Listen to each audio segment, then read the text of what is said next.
Alright, so it looks like you guys actually did get video or audio on that. What I'll do is I won't worry about watching that whole video, but it's a really interesting video on how they're 3D printing metal.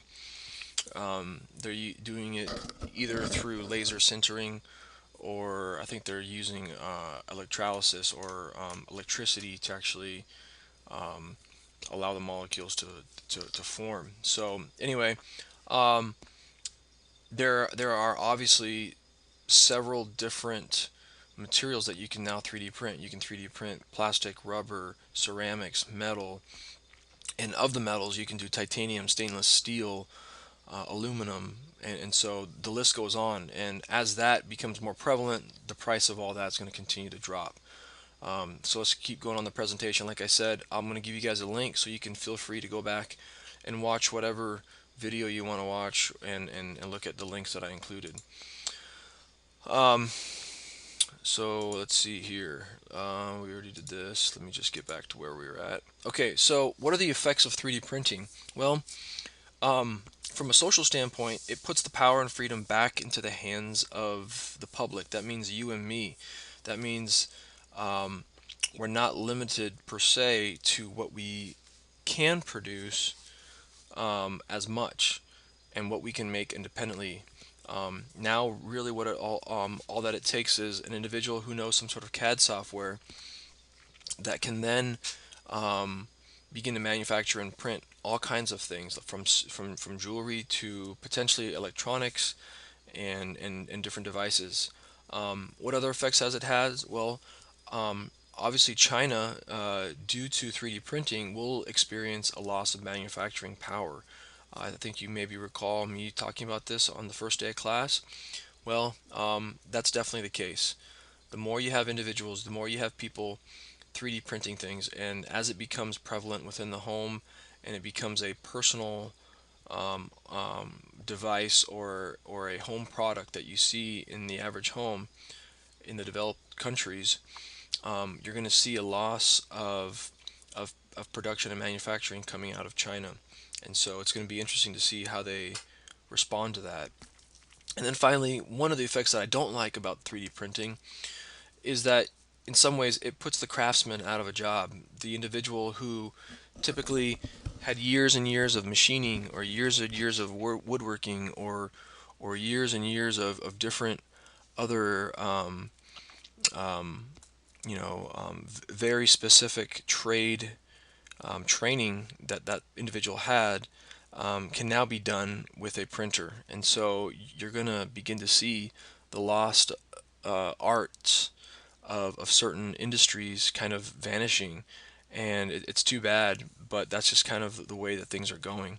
I think you're still going to have people that do machine by hand because it's going to be still cheaper, relatively cheaper than 3D printing, depending on the complexity of the part.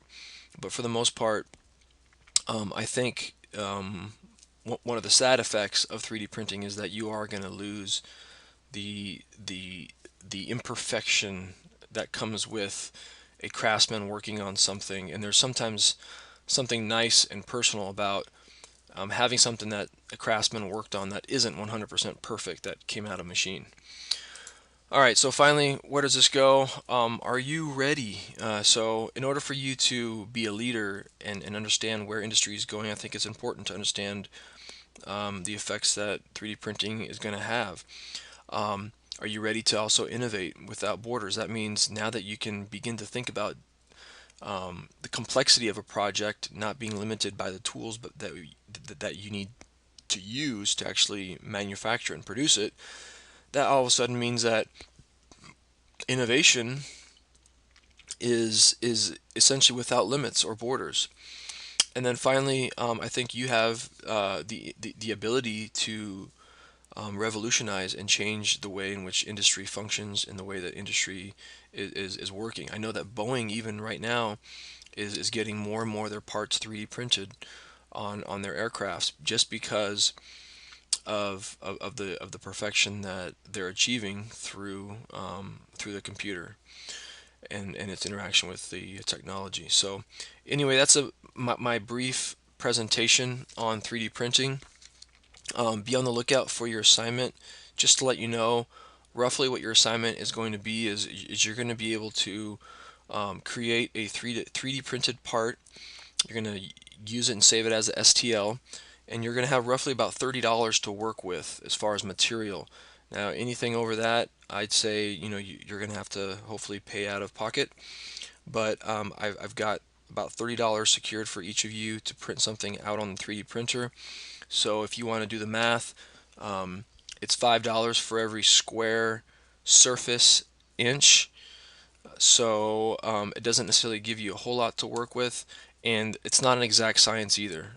So I'd say come to class with your part, whatever it is that you want to create. Keep in mind, I would like the actual part to be something that could not be printed on any other pieces of technology that we've incorporated this quarter, such as the CNC router, the laser cutter, and the 3D mill. I want to see undercuts. I want to see draft angles that wouldn't work in a mold, and different things of that nature. So I want you guys to experiment with your 3D printed object and create something that could really technically maybe only be printed on a 3D printer. That said, I'm going to give you guys a recap of your assignment and then include all this stuff in an email. Looking forward to seeing you guys in class um, on Tuesday. I hope you guys have a great week. Take care.